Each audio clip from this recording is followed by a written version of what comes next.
I hope you can see yourself as a beautiful work of art with golden symbols of your resilience.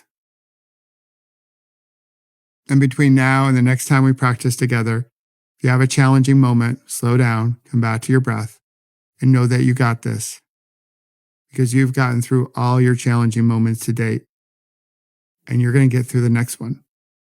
Plus, we've got you.